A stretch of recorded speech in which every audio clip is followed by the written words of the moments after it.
Welcome to my channel. Hello everyone, my name is Ritu. आज हम शुरू करेंगे नया chapter. The name is national income and related aggregates. Okay, ये आपकी सेकेंड बुक मैक्रो का फर्स्ट चैप्टर है, ठीक है, जो कि सचदेवा का है। शुरू करते हैं। Meaning of economy. An economy is a system which provides people mean to work and earn living. A system यानी एक ऐसा सिस्टम है जिसके थ्रू पीपल अर्न कर पाते हैं अपनी livelihood. A system consists of several independent parts. Therefore, an economy consists of all such institutions which provide employment and livelihood to people.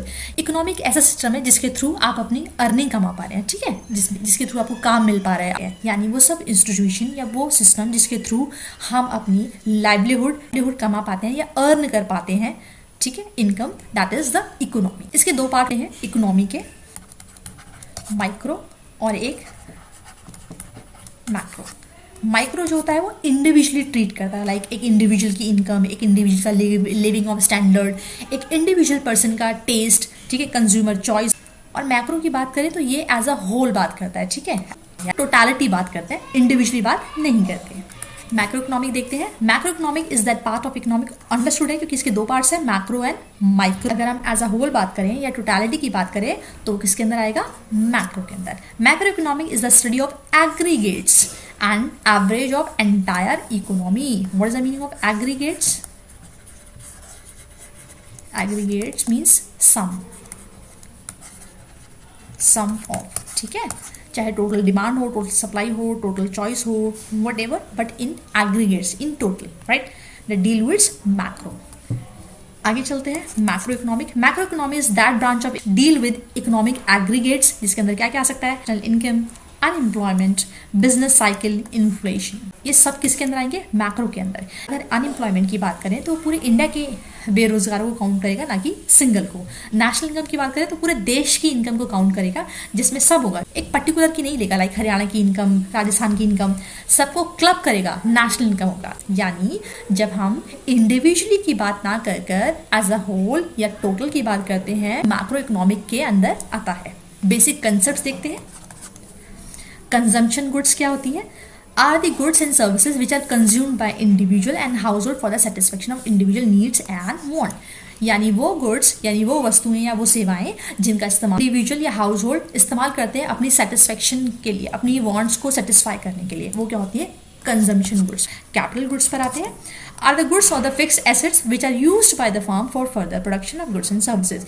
यानी वो सारी वस्तुएं जिनका इस्तेमाल आगे की प्रोडक्शन करने के लिए, सेवाएं देने के लिए इस्तेमाल करते हैं। आप मान लीजिए आप एक एंटरप्रेन्योर है या एक बिजनेसमैन है और आपने अपनी इंडस्ट्री में बहुत बड़ी बड़ी मशीनें सेटअप की हुई हैं, तो वो सारी मशीनें जो बहुत बड़ी बड़ी मशीनें होंगी, उन मशीनों का इस्तेमाल आप अपने प्रोडक्शन प्रोसेस के लिए करते हैं, ठीक है, वो सेल पॉइंट ऑफ व्यू से नहीं ली गई है, उनका इस्तेमाल आप बहुत लॉन्ग टाइम तक करेंगे, लंबे समय तक करेंगे, और उनका इस्तेमाल आप जो भी प्रोडक्शन कर रहे हैं, चाहे वो गुड्स की हो, चाहे सर्विसेज की हो, उनके लिए हो रहा है, ठीक है। जैसे कि इंडस्ट्री वाला एग्जाम्पल, आप एक एंटरप्रेन्योर है और आपने अपनी फैक्ट्री या इंडस्ट्री में बहुत सारी बड़ी बड़ी मशीनें सेटअप की हुई हैं, टायर बनते हो, गाड़ी का कोई मॉडल मैन्युफैक्चर होता हो, मोबाइल्स बनते हो, तो वो मोबाइल्स बना रहे हो, आपके प्रोडक्शन है, राइट, और वो जो मशीनों के थ्रू बन रहा है वो आपकी कैपिटल गुड्स हो गई, such as the durable in nature as machine, equipment, tool.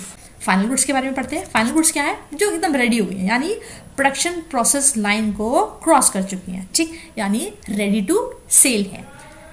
यानी जब कंज्यूमर उस गुड्स को रेडी टू बाय हो जाए और आपकी जो यूनिट है उसमें कोई अदर प्रोडक्शन प्रोसेस पॉसिबल ना हो, ठीक है, that means that the ready to used by the end user where the household or firm does not require any further production on them। यानी उसमें और कोई प्रोडक्शन प्रोसेस की नीड नहीं है, उसमें कोई और मॉडिफिकेशन, कोई पैकेजिंग, आगे की production process, nothing. Intermediate goods वो गुड्स होते हैं उन पर फर्दर प्रोडक्शन की नीड होती है, ठीक है, यानी वो भी फाइनल रेडी टू सेल नहीं है या फाइनल कंज्यूमर उसको कंज्यूम नहीं कर सकता एट प्रेजेंट, ठीक है। That means the goods have not cross the production line, यानी अभी उसने प्रोडक्शन लाइन को क्रॉस नहीं किया है। आगे चलते हैं। स्टॉक क्या होता है? Refer to the quantity of variable which is measured at a particular point of time. एक पर्टिकुलर पॉइंट ऑफ टाइम पर जो आइटम या जो भी क्वांटिटी ऑफ वेरिएबल सेल नहीं हुए हैं उन्हें बोलते हैं स्टॉक, ठीक है। अगर एक शॉपकीपर है, शॉपकीपर के पास 100 कोई क्वांटिटी है किसी भी चीज़ की, सपोज बिस्किट की, और उसके 70 बिस्किट्स सेल हो गए, तो अभी भी 30 क्या है उसका स्टॉक है। ओके, चलिए आगे चलते हैं। ग्रॉस इन्वेस्टमेंट क्या होता है? लेट्स सपोज ये एक बिल्डिंग है, ठीक है। इस बिल्डिंग में आपको थोड़ा सा इन्वेस्ट करना है, यानी थोड़ा सा इस बिल्डिंग को इन्हांस करना है, इसके ऊपर कुछ और टॉप फ्लोर बना रहे हैं ताकि आपकी कंपनी, आपकी इंडस्ट्री क्या करे, और ग्रोथ कर सके या प्रोडक्शंस को और इन्हांस कर सके, जिसके लिए आपने इसके ऊपर पैसा लगाया, इन्वेस्ट किया, ठीक है। तो ये क्या कहलाएगा आपका इन्वेस्टमेंट, ठीक। Refer to the expenditure on new capital goods और inventory, stock of raw material, semi finished goods, finished goods good in यानी ग्रॉस इन्वेस्टमेंट मीन्स वो एक्सपेंडिचर जो कि नई कैपिटल गुड्स पर किया जाए, जिसके आगे आप और फर्दर प्रोडक्शन प्रोसेस को इन्हांस कर सकते हैं और उसका फायदा आपको लंबे पीरियड टाइम तक मिलने वाला है। डेप्रिसिएशन क्या होता है? फॉर एग्जाम्पल आप पर्टिकुलर डेट पर एक कार लाते हैं और आप इसे 1 साल चलाते हैं, ठीक है, 1 ईयर आप इसका इस्तेमाल करते हैं, यूज़ करते हैं। अगर 1 साल बाद आप इस कार को सेल करेंगे तो जितने प्राइस में ये खरीदी गई होगी, फॉर एग्जाम्पल ये 15 लाख की कार है, तो 15 लाख में नहीं बिकेगी, इसमें कुछ घिसावट आई होगी, वियर टियर हुआ होगा, चली होगी, इस्तेमाल हुई होगी, जिसकी वजह से इसकी वैल्यू एट प्रेजेंट जितनी है 15 लाख, 1 साल बाद वो वैल्यू नहीं रहेगी। फॉर एग्जाम्पल 1 साल बाद इसकी वैल्यू रह गई 13 लाख। तो ये जो 2 लाख का डिफरेंस आया ना, यही क्या कहलाएगा? ये 2 लाख रुपये, ये 2 लाख रुपये कहलाएंगे डेप्रीसिएशन, ठीक है। यानी किसी चीज़ का इस्तेमाल करने से अगर उसकी वैल्यू में कमी आती है, वियर चियर होता है, ठीक है, तो उसे क्या बोलते हैं? डेप्रिसिएशन। पढ़ लेते हैं। It's also known as consumption of fix assets. इसे कंजम्पशन ऑफ फिक्स एसेट के नाम से भी जाना जाता है। Refers to the loss in the value of assets due to the normal wear and tear, expected obsolescence and normal rate of accidental loss in a particular period of time, right? आगे चलते हैं। Theory of national income, यानी हम scope पढ़ रहे हैं macro economics का, इसके अंदर क्या क्या आ सकता है? थ्योरी ऑफ नेशनल इनकम आ सकता है, theory of employment, theory of money, ये सब आगे पढ़ेंगे। तो क्या पढ़ रहे हैं हम? Theory of macro economics. ये हेल्प करता है हमें समझने के लिए किस तरीके से हमारी मॉडर्न इकोनॉमी काम कर रही है। ये हेल्प करता है कि हमें अचीव करने के लिए अपने जो भी लक्ष्य हैं, GDP, higher level of employment, ठीक है। तीसरा, it helps to stability in price level and analysis fluctuation in business activity, और हमें एनालिसिस करने में हेल्प करता है कि जो भी बिजनेस एक्टिविटीज़ में फ्लक्चुएशंस हो रहे हैं, अप डाउन्स हो रहे हैं, ठीक है, और प्राइस लेवल को स्टेबिलिटी करने में मदद करता है। Fourth, it helps to solve economic problem like poverty, unemployment. हमारे इकोनॉमी में जो भी अनएम्प्लॉयमेंट या जो भी प्रॉब्लम्स है लाइक अनएम्प्लॉयमेंट, पॉवर्टी, उन्हें कैसे बेहतर किया जा सकता है। माइक्रो इकोनॉमिक पढ़ते हैं कि इकोनॉमिक के 2 ही पार्ट हैं, है ना, मैक्रो और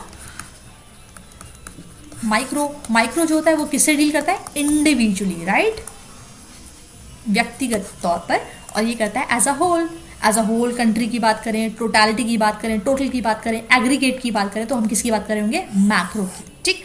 micro economic is that part of economic theory which studied the behaviour of individual economic units, right, individual such as household and industries and firm.